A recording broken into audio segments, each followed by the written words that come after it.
السلام علیکم ورحمۃ اللہ وبرکاتہ نحمدہ ونصلی ونسلم علی رسولہ الکریم اما بعد فاعوذ باللہ من الشیطان الرجیم بسم اللہ الرحمن الرحیم وما اصابکم من مصیبت فبما کسبت ایدیکم ویعفو عن کثیر وقال اللہ تبارک وتعالی الف لام میم احسب الناس ان يتركوا ان يقولوا آمنا وهم لا يفتنون صدق اللہ العظیم ان اللہ وملائکته يصلون علی النبی یا ایھا الذین آمنوا صلوا علیہ وسلموا تسلیما اللهم صل وسلم علی سیدنا محمد نور الانوار وسر الاسرار وسید الابرار وعطرته بعدد کل معلوم لک السلام علیک یا نبی اللہ السلام علیک یا رسول اللہ السلام علیک یا حبیب اللہ السلام علیک یا نور اللہ السلام علیک یا ذکر اللہ السلام علیک یا حبل اللہ السلام علیک یا خاتم النبیین السلام علیک یا رحمت للعالمین صلی اللہ تعالی علیہ وسلم۔ تھی ظلمت آپ سے پہلے اندھیرا تھا ہر ایک گھر میں، تھی ظلمت آپ سے پہلے اندھیرا تھا ہر ایک گھر میں، تم آئے ہو گئی دنیا منور یا رسول اللہ، تم آئے ہو گئی دنیا منور یا رسول اللہ۔ محبت آپ کی غالب نہ ہو جب تک ہر ایک شے پر، مکمل ہو نہیں سکتا یہ ایمان یا رسول اللہ۔ اور رکھ کر شعور خلقت، رکھ کر شعور خلقت، حق سے ڈرے تو کیوں کر، جس کا شعور ہوگا ڈر بھی اسی کا ہوگا، جس کا شعور ہوگا ڈر بھی اسی کا ہوگا۔ ایک مرتبہ بآواز بلند درود شریف پڑھ لیجیے، اللہم صلی وسلم علی سیدنا محمد نور الانوار وسر الاسرار وسید الابرار وعطرته بعدد کل معلوم لک صلاۃ و سلام علیک یا رسول اللہ۔ عزیزان ملت اسلامیہ، یہ اللہ رب العزت کا بے پناہ فضل و کرم ہے کہ اس نے ہم تمام کو ہر جمعہ کی طرح آج بھی یہاں جمع ہونے کی سعادت نصیب فرمائی۔ جیسا کہ آپ تمام حضرات جانتے ہیں، پچھلے جمعہ ہماری گفتگو نماز کے فضائل اور نہ پڑھنے پر وعیدوں سے متعلق ہوئی تھی۔ آج جو ہماری گفتگو ہے وہ سفر کے مہینے کے بارے میں ہے۔ سفر کے مہینے کے تعلق سے بہت سارے حضرات اس کو منحوس سمجھتے ہیں اور کہتے ہیں کہ اس مہینے میں بلائیں اترتی ہیں، مصیبتیں اترتی ہیں۔ بعض کہتے ہیں کہ اس میں شادی نہیں کرنی چاہیے، شادی کرے تو وہ شادی میں، وہ جوڑے میں برکت نہیں ہوتی، حادثات ہو جاتے ہیں یا رشتہ بن نہیں پاتا، ٹوٹ جاتا ہے، اس قسم کی باتیں۔ کوئی کاروبار جو ہے شروع نہیں کرنا چاہیے اس مہینے میں، گھر کی تعمیر شروع نہیں کرنا چاہیے۔ بولے اگر نئی نویلی دلہن شادی ہو کے سسرال میں ہے تو اس کو میکے کو بھیجا دینا چاہیے، 13 تاریخ تک انہیں سسرال میں نہیں رہنا دیتے۔ اگر 13 تاریخ تک سسرال میں رہی بولے تو گھر میں سسرال میں نحوست آ جاتی ہے۔ اس قسم کی جو ہے نا بہت ساری کیا ہے بدشگونیاں ہمارے معاشرے کے اندر آج پائی جاتی ہیں۔ تو کیا اس کی شرعی حیثیت ہے؟ شریعت کے اندر اس کی کیا، یعنی رسول پاک صلی اللہ علیہ وسلم نے وعید بیان فرمائی، اور یہ بدشگونی اسلام میں کیا حیثیت رکھتی ہے، آج ہم اس کے تعلق سے گفتگو سماعت کریں گے۔ میں نے قرآن کریم سے آیت شریفہ کی تلاوت کی جس میں اللہ پاک نے ارشاد فرمایا وما اصابکم من مصیبت فبما کسبت ایدیکم ویعفو عن کثیر۔ اس میں اللہ پاک نے فرمایا تم کو جو کچھ بھی مصیبت پہنچی، جو کچھ بھی تکلیف پہنچی، جو کچھ بھی تمہارے ساتھ حادثہ ہوا، جو کچھ بھی تم کو پریشانی آئی، جو کچھ بھی تم کو بیماری آئی، یہ آنا اللہ تعالیٰ کی طرف سے کیوں ہوا؟ اس لیے ہوا کیونکہ تم نے جرم کیے، اپنے ہاتھوں سے ظلم کیے، تم نے کیا کیا؟ امانت میں خیانت کی، تم نے کیا کیا؟ غیبت کی، چغلی کی، بہتان لگایا، گالی گلوچ کی، تم نے اللہ کی نافرمانیاں کی۔ اس وجہ سے تمہارے اوپر مصیبت آئی، پریشانی آئی، غم آیا، دکھ آیا، بیماری آئی، حادثات کا شکار ہوئے۔ یہ ساری چیزیں تمہارے پاس اس لیے پہنچی اللہ کی جانب سے کیونکہ تم نے اللہ کی نافرمانی کی۔ یہ اللہ نے اس آیت کریمہ میں بیان فرمایا۔ یہ جو آیت کریمہ سنائی سورۃ الشورى کی آیت نمبر 30 ہے یہ. اسی طریقے سے اور ایک آیت کریمہ ہے، یہ سورہ عنکبوت کی آیت نمبر 1 اور 2 ہے. اس میں اللہ پاک نے فرمایا الف لام میم احسب الناس ان یترکوا ان یقولوا آمنا وہم لا یفتنون. کیا فرمایا اللہ پاک نے؟ فرمایا کیا لوگ یہ سوچے بیٹھے ہیں، کیا لوگ یہ گمان کیے ہوئے بیٹھے ہیں کہ وہ یہ کہہ دیں گے ہم ایمان لائے تو چھوڑ دیے جائیں گے؟ کیا فرمایا اللہ پاک؟ کیا لوگ یہ سوچ کے بیٹھ گئے کہ ہم کلمہ پڑھ لیے لا الہ الا اللہ محمد رسول اللہ، مسلمان ہو گئے، بول دیے تو چھوڑ دیے جائیں گے؟ نہیں، ان کو اللہ پاک آزمائے گا، ان کا اللہ پاک امتحان لے گا. اب سوال یہ ہے کہ امتحان کس بارے میں لے گا، کیا چیز کا امتحان لے گا؟ تو یہی دیکھے گا اللہ تعالیٰ کہ لوگ ایسا کہیں گے، رسول اللہ ایسا کہیں گے. اب امتحان ہمارا یہ ہوگا رسول کی بات کو مانتا یا لوگوں کی بات کو مانتا. لوگ اگر اللہ رسول کے خلاف بول رہے تو لوگوں کی بات کو ترجیح دیتا یا پھر اللہ رسول کی بات کو ترجیح دیتا. یہ چیز کی اللہ آزمائش جب تک نہ کر لے تم اللہ کے یہاں مومن ہی نہیں ہو سکتے. یہ بتایا جا رہا تفسیر، یہ آیت شریفہ کی تفسیر میں کیا بتایا جا رہا؟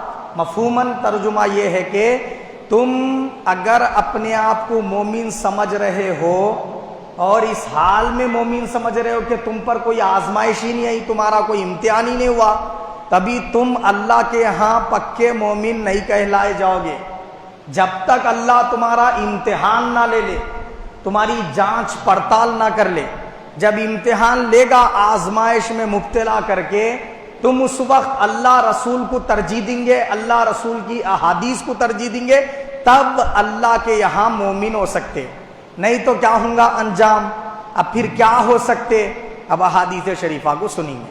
اب ہم یہ دیکھیں گے کہ لوگ کہتے ہیں جھاڑو لگ گئی تو دبلے ہو جاتے. لوگ کہتے ہیں دولہا دلہن کو پھول کے ہار پہنائے، عقد کے، ولیمے کے، جمعگی کے، منجے کے، وہ پھول کے ہاراں ویسی دیوار کو لگا دینا، کہتے کوٹی کو سکے تک ویسی رکھنا، پھر سکھ جانے کے بعد کیا کرنا؟ وہ لے جا کے گنگا میں بہا دینا. کئی کو بولے دولہا دلہن کے اوپر جتنے بھی مصیبت آتے پھولے وہ پورے پھولوں کے اندر سما گئے کہتے، تو اس کو کیا کرنا؟ دیوار پہ سکھا دینا. کوئی کٹ کر کے چوٹی کو لگا تو پھر اس کے سر میں آ جاتے وہ بلائیں. یہ ہمارے معاشرے کی حالت ہے. تو اب یہ دیکھیں گے کہ کیا اللہ اس کے رسول نے ایسا ہم کو کرنے کی اجازت مرحمت فرمائی یا اس کے خلاف احادیث شریفہ میں بیان دیا؟ تو رسول پاک صلی اللہ علیہ وسلم نے حدیث پاک میں ارشاد فرمایا، درود شریف پڑھ لیجئے، اللہم صلی وسلم علی سیدنا محمد وعطرتہ بعدد کل معلوم لک. فرمایا اللہ کے حبیب نے الطیرۃ من الشرک، الطیرۃ من الشرک، الطیرۃ من الشرک. ترمذی شریف کی حدیث پاک ہے. رسول اللہ صلی اللہ علیہ وسلم نے 3 مرتبہ جب کبھی سرکار زور دینا چاہتے اپنی کسی بات پر تو اس کو 3 مرتبہ بولتے تھے سرکار. تو اس کو 3 مرتبہ حضور نے بیان کیا. کیا معنی ہے؟ بدشگونی لینا یہ شرک ہے فرمایا سرکار نے. کیا فرمایا؟ بدشگونی لینا شرک ہے فرمایا. ایسا کیوں فرمایا؟ بدشگونی بولے تو کس کو بولتے؟ اس کو بولتے بلی راستہ کاٹ دی، بولے اب جانا نہیں، نوکری کی تلاش میں نہیں نکلنا، بولے کرائے کا مکان دیکھنا ہے نہیں جانا. بولے کیوں؟ بولے تو بلی آڑے آ گئی. بولے اگر جائیں گے اب کرائے کا مکان دیکھنے کے لیے یا دکان کی اوپننگ کرنے کے لیے یا پھر کوئی خیر کا کام کرنے کے لیے، اس میں شر آ جاتا. بولے نعوذ باللہ من ذالک. تب اللہ کے رسول کیا فرما رہے؟ یہ جو سوچ ہے یہ سوچ شرک سے آئی ہوئی سوچ ہے. بول رہے سرکار مشرکین کے یہاں سے آئی ہوئی سوچ ہے، یہ کافرین والی سوچ ہے، یہ مومن کی سوچ نہیں ہونی چاہیے. یہ اللہ کے رسول فرما رہے مومن کی سوچ یہ نہیں ہونی چاہیے کہ بلی آڑے آئی تو اب لوگوں کے اوپر تکلیف آ جائیں گی، یا سفر کا مہینہ آ گیا تو نحوست اتر جائیں گی، یا کوئی پرندہ آ کے بیٹھ گیا جس کو بڑی چوڑی بولتے ہیں، الو عرف عام میں الو بول رہے، بڑی چوڑی بول رہے، یا چمڑے کی چوڑی بول رہے. یہ گھر پہ آ کے بیٹھ گئی. بولے گھر میں اگر آ کے کبھی نہیں سو آ جائی، بولے چمڑے کی چوڑی کیا ہوتا کی کیا نہیں کی. بولے اب بڑی چوڑی آ کے بیٹھ گئی، الو جس کو بولتے. بولے گھر میں اب میت نکلنا کنفرم ہے. بولے کتے روئے گلی میں، تو بولے کہ جو ہے نا کیسا بھی ایک تو ایک محلے میں مرتا ہی بولے, سب کے گھر جانچ پڑتال کر لیتے رہتے, کوئی مرا کی نہیں مرا, کوئی مرا کی نہیں مرا, 2 دن سے کتے رو رہے, 3 دن سے کتے رو رہے. یہ ہمارے معاشرے کی حالت ہے. تو اللہ کے حبیب فرما رہے یہ سب سوچیں یہ کافروں کی سوچیں ہیں, مشرکین کی سوچیں ہیں. اب اس کے لیے میں معاشرے میں جو رسول پاک صلی اللہ علیہ وسلم کے زمانے مبارکہ میں اور سرکار دو جہاں صلی اللہ علیہ وسلم کے اعلان نبوت سے پہلے کافروں کی حالتیں کیا تھیں, وہ کیسے بدشگونیاں کیا کرتے تھے, اس کو پیش کرتا ہوں. سماعت فرمائیے. غراب بولتے کوے کو. کس کو بولتے؟ غراب. کوے کو بولتے, کوے کو, پرندہ کوا, اس کو عربی میں غراب بولتے. اور غراب کے معنی اگر ڈکشنری میں دیکھیں تو غربت والا, کیا؟ غربت والا, پریشان رہنے والا, یہ معنی آتے. تو اب وہ لوگ کیا کرتے تھے, پرندوں سے فال لیتے تھے. اب اگر سفر میں تجارت کے لیے جانے کا ہے, یا شادی کی بات کرنے کے لیے جانا ہے, یا کسی رشتہ دار سے ملنے کے لیے سفر کرنا ہے, تب یہ سفر ہمارا کامیاب ہوں گا نہیں ہوں گا, اس کو دیکھنے کے لیے انہوں کیا کرتے تھے, سفر پہ اب نکل رہے تو نکلتے وقت یہ دیکھتے تھے کہ کوئی پرندہ اپنے کو نظر آ رہا کیا. اگر کوا نظر آ گیا تو انہوں بولتے تھے اب یہ سفر میں پریشانیاں, لٹ جانا, غریبی, بھوک پیاس کے تکلیفیں بہت ہوں گے, اور اپن اپنی منزل کو بہت دیر سے پہنچیں گے. یہ مراد لے کے کیا کرتے تھے, رک جاتے تھے, انہوں سفر نہیں کرتے تھے. اگر سفر کا آغاز کرے, عقاب نظر آ گیا, عقاب پرندے کا نام ہے. چیل کیسے رہتی نا, چیل ویسے ہی ٹائپ میں ایک پرندہ رہتا, نوکیلی نوچ والا, بڑی ذرا چیل سے بڑا رہتا ہو, عقاب بولتے اس کو. وہ اگر نظر آ گیا تو عقاب کے معنی ڈکشنری میں کیا ہے, سزا, عذاب. عذاب کو اور سزا کو کیا بولتے, عقاب بولتے. سمجھ رہے آپ؟ تو وہ لوگ کیا مراد لیتے تھے, اگر عقاب دکھ گیا بولے تو بولے اب سفر میں لٹیرے حملہ کر دیں گے, اپن پورے لٹ جائیں گے, سامان وامان سب قتل بھی ہونے کا امکان ہے, لہذا نکو بولے سفر ہی نہیں کرنا. اگر پرندہ ہدہد نظر آ گیا تو اس کے نظر آنے پہ انہوں مراد لیتے تھے کہ اب یہ سفر کے آغاز پہ نظر آ گیا, اب خوشحالی رہتی سفر میں, بہت کیا ہے معلوم ہے فوائد حاصل ہوتے, بہت ہماری مہمان نوازی ہوتی. اب ہم سفر میں گئے تو بہت نوٹاں حاصل کر کے آتے, بہت زیادہ فوائد حاصل کر کے آتے, اچھی صحت کے ساتھ صحیح طریقے سے ہمارا سفر ہوتا, منزل مقصود کو بھی جلدی پہنچ جاتے. تو پرندوں سے ایسا فال لیتے تھے. اور کیا کرتے تھے, اب یہ پرندوں میں سے کوئی بھی نظر نہیں آیا تو انہوں کیا کرتے تھے, اب نکلتے وقت کوئی ایک کبوتر یا طوطا, مینا, کو سے بھی جو ہے نا پرندے کو پکڑ کے کیا کرتے تھے, اس کو چھوڑتے تھے. اب چھوڑ کے یہ دیکھتے تھے انہیں دائیں طرف جا رہا یا بائیں طرف اڑ رہا یا سیدھا اڑ رہا, نیچے ہو کے یا اوپر ہو کے, یہ دیکھتے تھے انہیں. اب اگر وہ پرندے کو چھوڑتے تو انہیں یوں چلے گا سیدھا, سیدھے ہاتھ کی طرف, تو انہوں مراد لیتے تھے ہمارا سفر اچھا گزریں گا, جلدی طے ہوں گا اور سفر میں کوئی پریشانی نہیں ہوں گی, لہذا نکل جاؤ بولتے تھے. اگر وہ پرندے کو پکڑ کے کیا کرے, چھوڑے, اب وہ پرندہ نیچے ہو کے اوپر اڑا یا پھر سیدھا ڈائریکٹ سیدھا سامنے ہی اڑ کے چلے گیا, تو مراد لیتے تھے سفر میں ہم نکلے تو منزل کو تھوڑا دیر سے پہنچیں گے, سلامت تو پہنچ جاتے مگر دیر سے پہنچیں گے. اگر جو ہے نا پرندے کو اڑائے تو انہوں کیا مراد لیتے تھے, وہ بائیں ہاتھ کے طرف اڑا تو انہوں مراد لیتے تھے کہ اب ہمارا سفر بہت مشکل گزریں گا, حادثات ہوں گے, ہلاکت ہوں گی, یا پھر بیماریاں آ جائیں گے, سفر میں پریشان رہیں گے اگر سفر کرے تو, لہذا سفر کرنا ہی نہیں ہوتا. یہ تھی وہ کافرین کی سوچیں. تو پرندوں سے اس قسم کے فال لیتے تھے. تو رسول اللہ نے دیکھا یہ, اور اس کے علاوہ حضور نے دیکھا وہ بہت سارے مہینوں کو منحوس سمجھتے تھے, خاص طور پہ سفر کے مہینے کو انتہا درجے کا منحوس مہینہ سمجھتے تھے. وہ ان کا ماننا تھا یہ مہینے میں بہت بلائیں اترتی, مصیبتیں اترتی, پریشانیاں اترتی اور بہت ساری بیماریاں نازل ہوتی. سال بھر میں کسی اور مہینے میں اتنی نہیں اترتی جتنی یہ مہینے میں. یہ ماننا کس کا تھا, توجہ دیجیے, ہے توجہ, کافرین کا ماننا تھا. یہ کس کا ماننا تھا, کافرین کا, مکے کے اور مدینہ منورہ کے اطراف میں بسے ہوئے کافرین کا ماننا تھا یہ۔ سرکار دو جہاں صلی اللہ علیہ وسلم نے مشاہدہ کیا کہ یہ لوگ سفر کے مہینے کو منحوس سمجھ رہے اور سفر کے مہینے میں بیماریاں، بلائیں، حادثات اترتے سمجھ رہے، تو رسول پاک صلی اللہ علیہ وسلم نے یہ بھی مشاہدہ کیا۔ اور پھر دیکھا آقا علیہ الصلوۃ والسلام نے، وہ لوگوں کا یہ کہنا تھا کہ اگر کسی کے مکان پہ الو آ کے بیٹھ گیا، بڑی چوڑی، تو انہوں مراد لیتے تھے سے یہ گھر میں اب کیسا بھی کسی نہ کسی کی موت ہوتی۔ یہ کس کا ماننا تھا؟ مکے کے کافرین کا، مشرکین کا، منافقین کا اور کافرین کا ماننا تھا یہ۔ پھر رسول پاک صلی اللہ علیہ وسلم نے مشاہدہ فرمایا، وہ لوگ کیا کرتے تھے؟ کنکروں سے فال نکالتے تھے۔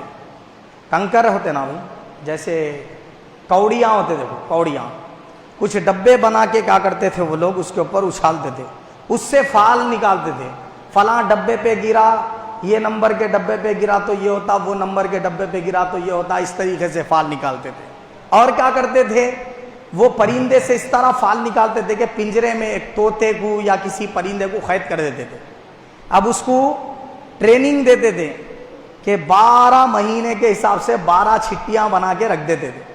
اب انہیں پنجرے کا جو ہے نا کیا ہے، دروازہ کھولتے ہی وہ طوطا آگے آ کے وہ ایک چھٹی نکال کے سائڈ میں رکھ دیتا۔ اب اس کو لے کے کھول کے پڑھ کے سناتے، جو آیا فال کھلانے کے واسطے، اس کے لیے اس طریقے سے بیان کرتے تھے کہ تیری تقدیر میں آگے مستقبل میں یہ ہونے والا ہے۔ یہ تھا کافرین کا طریقہ۔ ابھی بھی دیکھو آپ ہمارے نظام آباد میں یہ جو بڑا دواخانہ ہے اس کے اپوزٹ جو ہے نا 5-6 طوطے والے بیٹھے ہوئے رہتے، وہاں کیا ہوتا 12-13 جو ہے نا چھٹیاں رکھ دیتا انہیں۔ اب اس میں سے ایک طوطا نکل کے کیا کرتا، وہ ایک چھٹی نکال کے رکھ دیتا بازو میں۔ اب آپ جا کے پوچھو میرا مستقبل کیسا ہوگا، بولے تو انہیں وہ پڑھ کے سنا دیتا تھا۔ سمجھ رہے آپ؟ اب جتنے دنیا بھر میں لوگ ہیں وہ سب کی تقدیر خالی وہ 12 قسم کی ہے، غور کرنے والی بات ہے، اس سے ہٹ کے کچھ بھی نہیں ہے۔ یہ تو ایگزیبیشن میں رکھا ہوا جو الیکٹرک کا پتلا ہے نا، انہیں بھی کان میں جو ہے نا ریکارڈنگ سنا دے رہا پوری، آگے فیوچر میں تم یہ کریں گے، یہ کریں گے، یہ کریں گے، ہو گئے 10 روپے ڈالتے ختم، پورا سنا دے رہا۔ تو کیا یہ سب چیزیں کرنا یہ ہمارے مذہب اسلام سے ہے؟ تو رسول پاک نے یہ سب چیزوں کا مشاہدہ کیا کافرین کے پاس، اور مشاہدہ کرنے کے بعد آقا علیہ السلام نے صحابہ اکرام سے فرمایا الطیرۃ من الشرک، فرمایا سرکار نے یہ بدشگونی لینا شرک ہے۔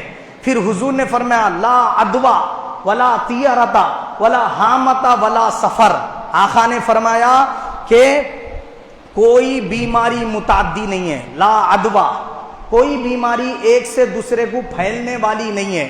پھر حضور صلی اللہ علیہ وسلم نے یہ کیوں فرمایا ساتھ میں کہ جذام کی بیماری جس شخص کو اس سے بھاگو، اس کا مطلب تو ہوا کہ جذام کی بیماری ایک سے دوسرے کو پھیلنے والی ہے۔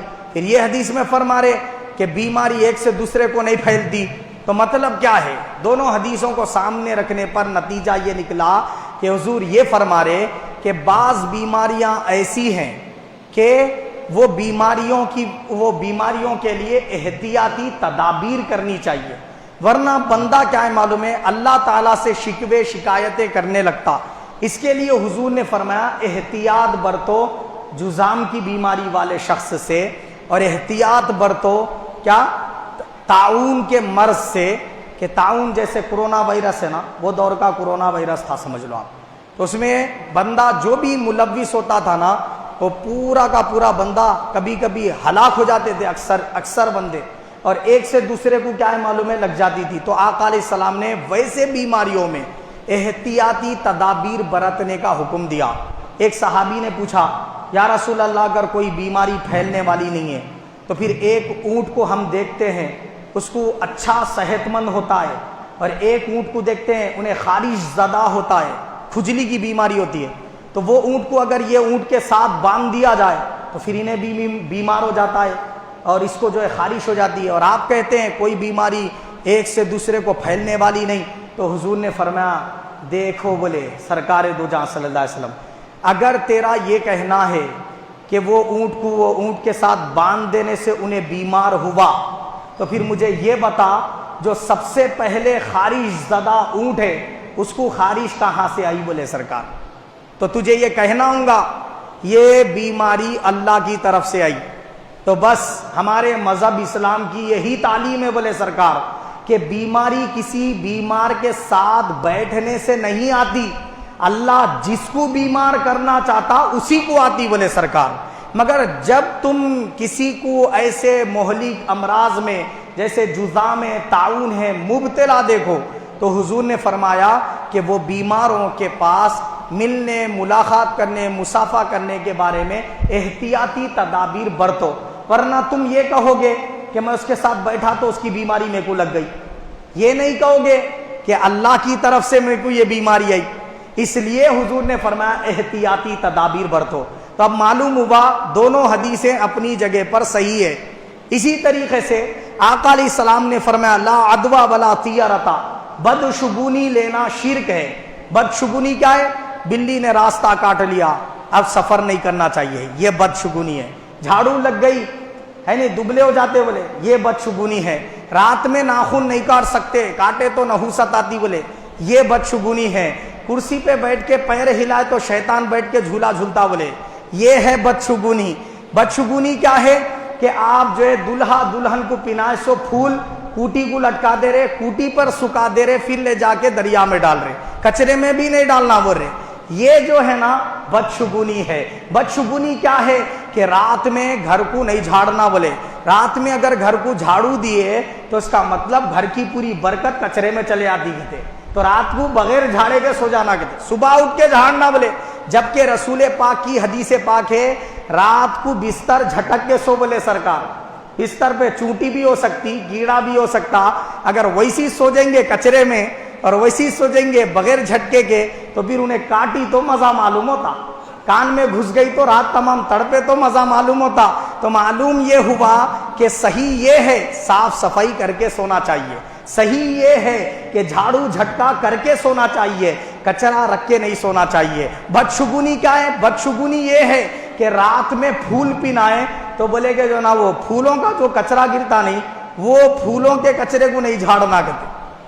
لیو خود باپ سمجھ رہے آپ رات. اور کیا کر رہے؟ بدشگونی کیا ہے؟ بدشگونی یہ ہے کسی گھر میں اگر کسی فرد کا انتقال ہو گیا تو بولے 40 دن تک وہ گھر میں چراغ جلانا کہتے, وہ بھی کہاں پہ رکھ کے جلانا بولے جو میت کو جو نا جو تخت کے اوپر لٹا کے غسل دیے دیکھو وہ تخت کہاں رکھے تھے وہیں اس کے نیچے جلانا کہتے. اب وہ تخت کرائے کا لائے تھے سمجھو تو وہ تو واپس کر دینا, مگر عین وہی جگہ پہ رکھ کے چراغ جلانا بولے یہ ہے بدشگونی. بولے کئی کو بولے نہیں جلا تو گھر میں بلائیں آ جاتی بولے. تو انتقال کرنے والا بندہ بھی اگر انتقال کر کے جا رہا تو سوچ یہ ہو گئی ہماری قوم کی کہ جاتے جاتے بھی انہیں عذاب چھوڑ کے جا رہا بولے. یہ حالت ہے. کیا ہے بدشگونی؟ کیا ہے بدشگونی؟ یہ ہے بدشگونی یہ ہے کیا ہے کہ رسول پاک صلی اللہ علیہ وسلم کے احادیث شریفہ کے خلاف جانا, دن کو منحوس سمجھنا یا سفر کے مہینے کو منحوس سمجھنا اور 13 تاریخ سفر کے مہینے کی بلاؤں مصیبتوں کے اترنے کی تاریخ سمجھ لینا اور اس سفر کے مہینے کے آخری چہارشنبے کے دن جا کے گھاس کھندل کے آنا اور گارڈنوں میں پھر کے آنا. بولے کئی کو پھر رہے بولے تو نہیں, بولے گھاس کھندل کے آئے تو سال بھر کے آئے صحت مند رہتے کہتے. اب جتنے گھاس کھندل کے آ رہے ان کو بیماری نہیں آ رہی, سر میں درد پیٹ میں درد نہیں ہو رہا. بیکار باتیں یہ سب بدشگونی ہے. بدشگونی کیا ہے؟ بدشگونی ہے چمڑے کی چوڑی ہے گھر میں بولے نحوست آ گئی, یہ بدشگونی ہے. بدشگونی کیا ہے کہ گھر میں جو ہے نا کیا ہے الو اگر رکھے تو کیا ہے معلوم انہیں آ کے بیٹھا مردے نکلتے انتقال ہو جاتا بولے. بدشگونی کیا ہے؟ چہارشنبے کے دن اگر کوئی مر گیا بولے تو 4 میتاں کنفرم گھر میں مرتے شمرتے 4 نکلتے خاندان میں بولے. تو اب کیسا کرنا جی بولے یہ بلا سے بچنے کے واسطے؟ تو بولے گھڑا دہی سے بھرے ہوا, دہی گھڑا بھر لے کے کیا کرنا وہ گھر کے چوکھٹ کے پاس میت لے کے پیچھے ٹھہرنا, سامنے گھڑا پھوڑ دے کے اس کے بعد وہ جنازے کو لے کے جانا. تو کیا ہوتا اب اس سے وہ جتنے مرنے والے تو نہیں مرتے. اور کرنے والی بات ہے جس کی موت کا جب اللہ نے ٹائم لکھا تم گھڑا پھوڑ لو کیا کرتے کر لو, انہیں وہ ٹائم پہ مرنے والا ہے, انہیں نہ اس ٹائم پہ دوا اثر کرتی نہ دعا اثر کرتی. موت کا ٹائم آ گیا تو اللہ نے قرآن میں فرمایا نہ 1 سیکنڈ آگے بڑھنے دیتا ہوں نہ 1 سیکنڈ پیچھے کرتا ہوں. عین وہی ٹائم پہ روح نکال تو بولا اللہ تعالیٰ. یہ اللہ پاک نے قرآن مجید میں بیان فرمایا. تو ہم نہ قرآن کی تعلیمات پہ عمل پیرا ہو رہے, نہ احادیث شریفہ پر عمل پیرا ہو رہے. بولے دولہا جب گھر سے نکل رہا تو بولے خنجر ساتھ میں رکھ لینا. بولے کئی کچھ بولے تو خنجر ساتھ میں رکھے تو نظر نہیں لگتی رہے. بولے یہ غلط ہے بات, یہ ہے بدشگونی. بدشگونی کیا ہے؟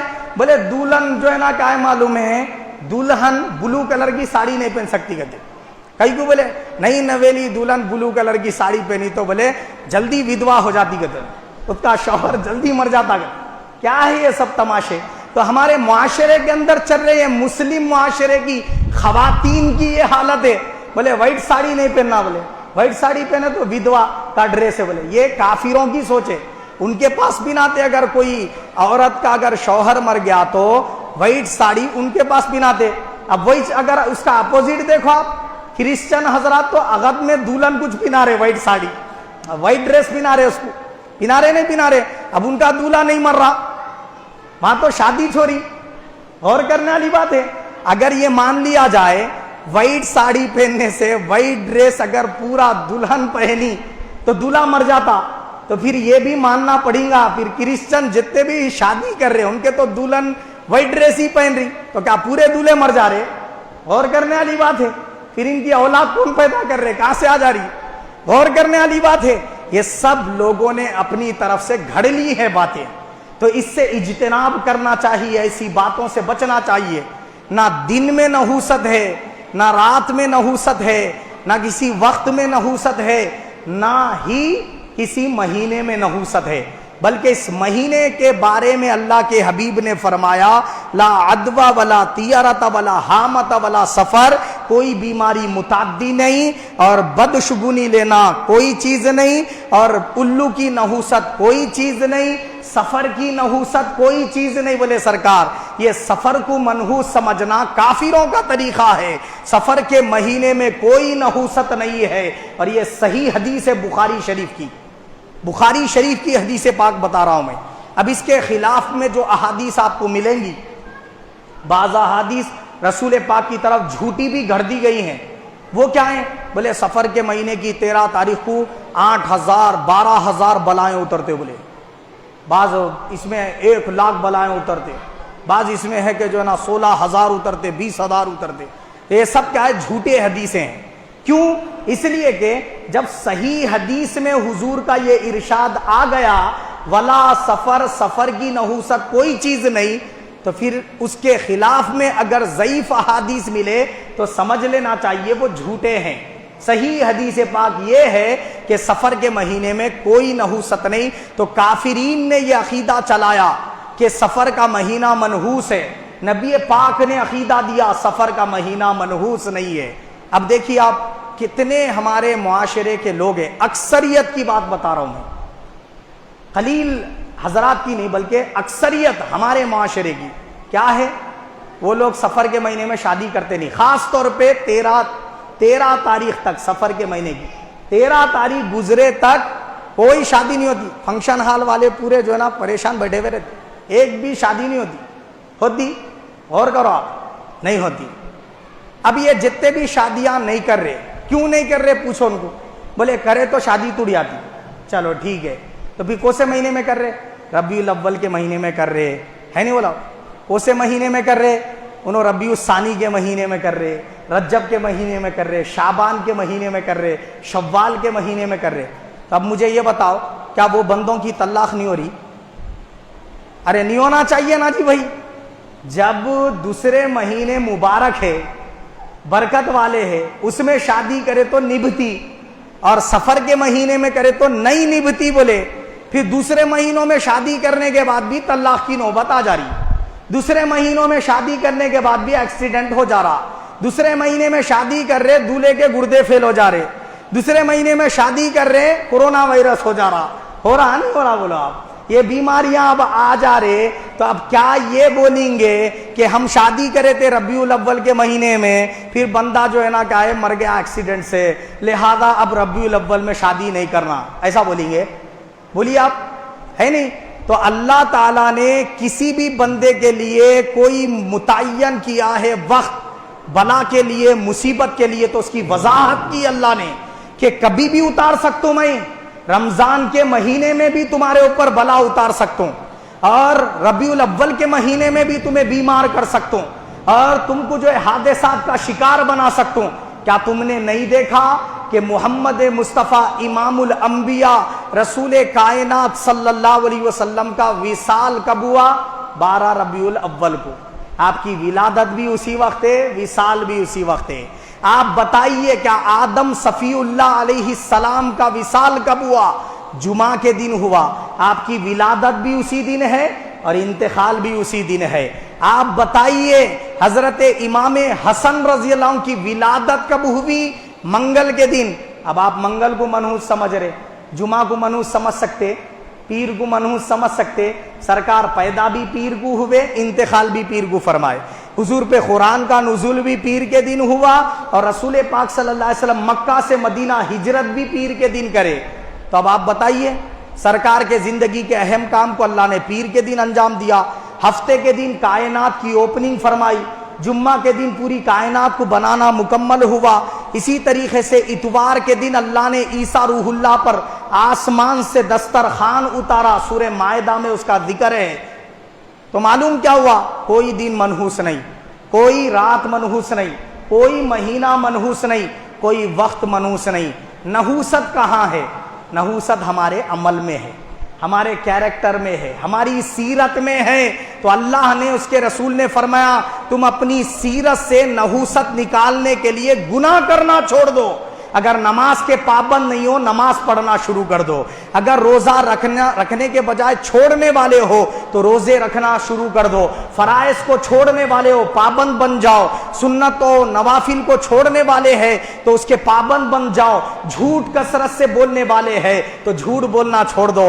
جھوٹی قسمیں کھانے والے ہیں تو یہ قسمیں جھوٹی کھانا چھوڑ دو۔ زنا کرنے والے ہیں تو زنا کرنا چھوڑ دو۔ چوری کرنے والے ہیں تو چوری کرنا چھوڑ دو۔ اگر نہیں چھوڑو گے تو پھر یاد رکھو تم ادھر گناہ کرتے جاؤ گے، ادھر ہماری جانب سے مسلط ہوتے جائیں گے تم پر مصیبتیں۔ اب ہم یہ نہیں دیکھیں گے مہینہ محرم کا ہے یا ربیع الاول کا ہے، ہم نہیں دیکھیں گے مہینہ رمضان کا ہے یا سفر کا ہے، ہم نہیں دیکھیں گے مہینہ شوال کا ہے یا ذی الحج کا ہے، کون سا مہینہ ہے نہیں دیکھیں گے۔ بس تمہارا ادھر سے جرم آئے گا ہماری بارگاہ میں، اور ہماری طرف سے تمہارے اوپر بلا اور مصیبت اتاری جائے گی۔ حدیث پاک میں حضور نے فرمایا میری امت میں جب کبھی زنا کی جس طرف بھی کثرت ہوگی، اللہ تعالیٰ اس علاقے کے لوگوں پر ظالم حکمرانوں کو مسلط کرے گا۔ تو یہ ظالم بادشاہوں کا، یہ ظالم حکمرانوں کا، یہ جو ہے نا مہنگائی کو بڑھا دینے والے ظالموں کا ہمارے اوپر مسلط ہونا ان کی طرف سے نہیں ہے، اس کی طرف سے ہے۔ کیوں ہے؟ اس کی وجہ اور اس کا ریزن یہ ہے کہ ہم زنا کی کثرت کر رہے ہیں، چوری ڈکیتی کر رہے ہیں، غنڈہ گردی کر رہے ہیں، امانت میں خیانت کر رہے ہیں، مظلوم بندوں سے ان کے زمینات چھین رہے ہیں، اور کیا ہے لوگوں کا مال غصب کر رہے ہیں۔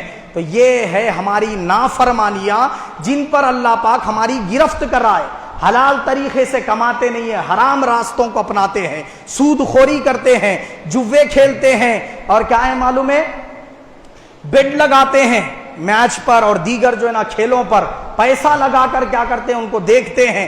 یہ سب ہماری برائیاں ہیں۔ جب ہم یہ برائیاں کرتے ہیں تو اللہ پاک نے فرمایا یقیناً میری بارگاہ سے تمہارے اوپر بلائیں بھی اتریں گی، مصیبتیں بھی اتریں گی، پریشانیاں بھی اتریں گی۔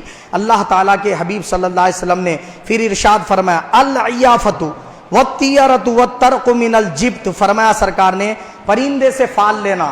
کیسا ہوتا پرندے سے فال لینا؟ میں پہلے وضاحت کر دیا۔ تو فال لینا اور کسی بھی چیز سے بدشگونی لینا اور کنکریوں سے فال نکالنا، یہ سب شیطانی کام ہے، بولے سرکار یہ سب کیا ہے؟ شیطانی کام ہے، اس سے مومن کو بچنا چاہیے۔ پھر اسی طریقے سے میرے آقا صلی اللہ علیہ وسلم نے فرمایا، حدیث پاک میں درود شریف پڑھ لیجئے، اللہم صلی وسلم علی سیدنا محمد وعطرتہ بعدد کل معلوم لک۔ فرمایا رسول پاک صلی اللہ علیہ وسلم نے لا عدوا ولا حامتا ولا نوآ ولا سفر، فرمایا سرکار نے کہ چھوت اچھوت بولتے نہیں، بولے کہ تو غریب ہے، بولے ہمارے کو ہاتھی چوکھو لگا، بولے وہاں بیٹھ, وہاں چپلوں کے پاس بیٹھ. بولے یہ چھوت کے جو مسئلے ہیں کہ انہیں ہاتھ لگایا تو جو ہے نا کیا ہے پریشانی ہو جاتی, جیسا کہ مثال کے طور پہ ایک حائضہ عورت ہے حیض کی حالت میں, تو بولے انہیں پکوان نہیں کرنا, بولے چولہے میں نہیں جانا, برکت اڑ جاتی. بولے ہاں, اور کیا ہے معلوم ہے, اب وہ انہیں حیض کی حالت میں بولے فاتحہ کا نہیں کھا سکتی. بولے حیض کی حالت میں اس کا جھوٹا پانی جو ہے نا شوہر نہیں پی سکتا. بولے حیض کی حالت میں, انہیں نفاس کی حالت میں, تو بولے انہیں جو کمرے میں بیٹھے ہوئے وہاں نماز نہیں پڑھ سکتے. لیو خطبہ, یہ سب ہم نے ہماری طرف سے گھڑ لیے باتیں. حد تو یہ کہ اگر ایک حیض والی عورت ہے تو لے سامنے توغرا لگے ہوا ہے, کہیں کا مسجد نبوی کا یا مسجد حرام کا توغرا لگے ہوا ہے. اب وہ بیچاری آ رہی ہے ایسا, تو لے ایسا ہٹ کے چلو, ادھر سے ادھر ہٹ کے چلو. کہیں کو بولے نہیں تمہارا سایہ گر رہا ہو توغرے کے اوپر. بولے کیا سایہ گر رہا تمہارا توغرے پہ؟ ہم اتنا منحوس سمجھ لے رہے اس کو. اور اللہ اس کے رسول نے کیا فرمایا ہے؟ اللہ اس کے رسول نے فرمایا ہے وہ صرف مسجد میں نہیں آ سکتی, ناپاکی کی حالت ہے وہ, اور وہ عمرہ نہیں کر سکتی, طواف نہیں کر سکتی اس حالت میں, روزہ نہیں رکھ سکتی, نماز نہیں پڑھ سکتی اس حالت میں, قرآن کو چھو نہیں سکتی, قرآن کی تلاوت نہیں کر سکتی اس حالت میں, لیکن وہ عورت درود شریف پڑھ سکتی ہے, دینی کتابوں کا مطالعہ کر سکتی ہے, ان کو پکڑ سکتی ہے, دیکھ سکتی ہے, سبحان اللہ, الحمدللہ, اللہ اکبر, لا الہ الا اللہ, درود شریف, دعائیں اور استغفار وغیرہ یہ سب چیزیں پڑھ سکتی ہے. انہیں جو قرآن نہیں ہے وہ سب چیزیں پڑھ سکتی ہے. اور بلکہ اس کو چاہیے کہ وضو بنا کے جب بھی نماز کا ٹائم آیا مصلی بچھا کے بیٹھے. یہ حیض و نفاس والی عورت کے تعلق سے مسائل ہمارے حنفی مسلک کی ہر چھوٹی سے چھوٹی کتاب میں پڑھنے کچھ فرصت نہیں ہے. یہ ہمارے قوم کی حالت ہے. مانتے کس کو؟ بولے فلاں بڈھی بول دی وہ بات کر رکھے. بولے اب اس سے اللہ کے رسول کی بات ٹکراری تو بھی اس کی بات کو ترجیح پہلے دیں گے, رسول پاک کی بات کو رد کر دیں گے, نعوذ باللہ من ذالک. اب آپ بتائیے ایمان کیا چیز کا نام ہے؟ رسول کی بات کو ماننے کا نام ہے یا من گھڑت تصورات کو اپنانے کا نام ہے؟ ہم دعویٰ کرتے ہیں میں عاشق ہوں نبی کا, یہی عاشقی ہے, اسی کا نام محبت ہے. بتائیے آپ. تو آپ اگر غور و فکر کریں گے تو ہمارے لیے یہ کٹ کے مر جانے کا مقام ہے کہ ہم کن چیزوں کو اپناتے جا رہے ہیں اور معاشرے میں کیسے توہمات کی طرف ہمارا ذہن جا رہا ہے. ان سب چیزوں سے اجتناب کرنے کی ضرورت ہے. بولے کہ جو ہے نا رسول پاک صلی اللہ علیہ وسلم نے فرمایا ولا حامت ولا نوء ولا سفر, فرمایا کہ مردہ کوئی بھی جانور ہے یا کوئی انسان ہے, انتقال ہو گیا, اس کی ہڈی پڑے ہوئی ہے قبرستان میں گئے تو بولے اٹھا کے آپ بازو میں ڈال دیے. بولے کہیں کچھ ہیا, بولے اب ختم, تیرا کام گر جاتا, بولے اب تیرے لیے پریشانی. یہ بدشگونی ہے. یہ انہیں اٹھا کے کہیں کو ڈالا, بیچارے مومن کی ہڈی ہے, کسی کے کھندلے میں آ جائیں گی بول کے جو ہے نا انہیں بازو میں ڈال دیا. تو ڈال دینے کا حکم ہے, وہ انہیں صحیح عمل کیا انہیں, مگر اس کو کیا کر رہے کہیں کو کرا بول کے, بولے چھیا کہیں کو. بولے ہاں یہ بات ضرور ہے. اللہ کے حبیب نے حدیث پاک میں ارشاد فرمایا کہ کتا اپنے گھر میں مت رکھو, کہ جس گھر میں کتا ہوتا ہے رحمت کے فرشتے نہیں آتے. بولے تو کتے کو منحوس سمجھنا اس اعتبار سے یہ رسول پاک صلی اللہ علیہ وسلم کی حدیث پاک سے ثابت ہے. کتا کیا ہے معلوم ہے, اصل میں شیطان کے تھوک سے بنایا گیا ہے اور انہیں زبان نکال کے ہانپتے رہتا, اس کا تھوک گرتے رہتا. تو گھر میں جگہ جگہ پہ تھوک گرنے کی وجہ سے رحمت کے فرشتوں کو وہ ناپسند ہے, انہوں وہ گھر میں نہیں آتے. اس کے لیے رسول پاک نے فرمایا کتے کو گھر میں مت پالو. بولے گھر میں اپنے صوفے پہ بٹھا لے رہے, بستر میں لے کے چلے جا رہے, چولہے میں پھر رہا, پورے بیڈ روموں میں جہاں بولے وہاں چلے جا رہا. ایسا جو ہے نا کتے کو گھر میں نکو پالو. کہاں پالو؟ پالنا چاہے تو گیٹ کے پاس صحن میں بندو تاکہ چوروں سے حفاظت ہو سکے. کوئی نیا اجنبی آدمی گھر میں گھس رہا, اس کو دیکھ کے انہیں بھوک سکے, پھر تم کو ہوشیاری مل جائے اور پتہ چل جائے کہ کوئی آ رہا بول کے. تو اس طریقے سے تم اپنی حفاظت کے لیے اگر پالنا چاہ رہے تو گیٹ کے پاس باندھنے کی حضور نے اجازت مرحمت فرمائی, ورنہ کسی اور جانور کے اندر کوئی نحوست یا کوئی کیا ہے پریشانی اللہ کے حبیب صلی اللہ علیہ وسلم نے اس کی تردید فرما دی. ہاں ایک بات ضرور ہے, بندہ جب عبادت کرتا ہے کسی مقام پر, گھر میں عبادت کرتا ہے, نوافل کی کثرت کرتا ہے, وہ گھر میں رحمتیں برستی ہے, سکون نازل کیا جاتا ہے, وہ گھر میں برکتیں برستی ہے. جب بندہ کسی جگہ پر اگر بیٹھ کر عبادت کرتا ہے تو وہ جگہ اس کے اگر انتقال ہو جاتا ہے تو وہ جگہ اس کی جدائی میں روتی ہے. بولے سرکار, یہ سب احادیث شریفہ میں. تو جگہ کو برکتیں حاصل ہوتی نیک بندے کی صحبت کی وجہ سے، بستر کو برکت حاصل ہوتی، سمجھ رہے آپ، اور اچھے مقامات بنتے ہیں اچھے بندوں کے بیٹھنے اٹھنے اور ان کی مجلسیں سجانے کی وجہ سے، سمجھ گئے۔ سرکار نے فرمایا جہاں اللہ کا ذکر ہوتا ہے وہ ذکر کی مجلس جنت کا باغ ہے، بولے سرکار۔ کسی کو اگر دنیا میں جنت کے باغ میں بیٹھنے کا جی چاہ رہا نے ذکر کی مجلس میں بیٹھ جائے، بولے سرکار، تو گویا وہ جنت کا باغ ہے، فرمایا سرکار نے، سمجھ گئے آپ۔ اب اسی طریقے سے اس کے برعکس جب بندہ گناہ کرتا، کسی مقام پہ زنا کرا سمجھو، اب وہ مقام پہ نحوست اترتی، اب وہاں پہ اگر آپ بیٹھے سمجھو سستی اور جو ہے نا کاہلی ایسے چیزاں پیدا ہوتے، وہ جگہ کے اندر وہ برا اثر کیسا آیا؟ ہمارے برے کام کرنے کی وجہ سے، سمجھ گئے نا بات آپ۔ جہاں گناہ زیادہ ہوتے وہاں اس کے اثرات ہوتے، اور جہاں نیکیاں زیادہ ہوتی وہاں اس کے برکتیں اور اس کی رحمتیں اور اس کی طرف سے سکینے کا نزول ہوتا، یہ سب معاملات ہوتے۔ اللہ کے حبیب صلی اللہ علیہ وسلم ایک ایسے مقام سے گزرے جہاں پر کیا ہے پہلے عذاب الہی نازل ہوا، تو وہاں سے تیز تیز دوڑ کے نکل گئے سرکار۔ صحابہ اکرام نے عرض کیا یا رسول اللہ، ہم نے آپ کو کبھی ایسے اتنا تیزی کے ساتھ چلتے نہیں دیکھا کہ آپ چل رہے ہیں تو ہمیں دوڑنا پڑ رہا ہے۔ تو حضور نے فرمایا میری آنکھیں جو دیکھتی ہے وہ تم نہیں دیکھ سکتے، بولے سرکار۔ یہاں پر اللہ تعالیٰ نے فلاں قوم پر عذاب نازل کیا تھا، تو وہ عذاب کو میں میرے آنکھوں سے ایسا دیکھ رہا تھا جیسے ابھی نازل ہو رہا ہے۔ تو جب تم اس مقام سے گزرو تو حضور نے فرمایا جیسے میں گزر گیا تیزی کے ساتھ ایسے گزر جاؤ، بولے سرکار۔ تو کافرین کے جو قبرستان ہیں، مندریں ہیں، وہاں سے تیزی کے ساتھ گزر جانا چاہیے، کیوں؟ وہ عذاب الہی کا مرکز ہے، عذاب الہی کے نزول کا مسکن ہے وہ، اس کے لیے وہاں سے تیزی کے ساتھ گزر جانا، زیادہ ٹھہرنا نہیں وہاں پہ۔ مگر جب مسجد کے پاس سے گزر رہے، نیکیاں جہاں ہو رہے وہاں سے گزر رہے، نیک مجلسوں کے پاس سے گزر رہے، تو وہاں کچھ نہ کچھ بیٹھ کے چر لو، بولے سرکار، تاکہ تم کو جنت میں راحت مل سکے۔ تو معلوم یہ ہوا کہ ہم کو ہمارے برائیوں کی وجہ سے نحوست گھیرتی ہے اور نیکیوں کے وجہ سے رحمت اور برکت بھیجتی ہے۔ اصلاً کسی مہینے دن میں کسی وقت میں کوئی نحوست نہیں ہے۔ اللہ پاک ہم سب کو حق کو قبول کرنے، اس پر عمل کرنے کی توفیق عطا فرمائے، آمین ثم آمین۔ وما علینا الا البلاغ، سنتوں سے فارغ ہو جائے۔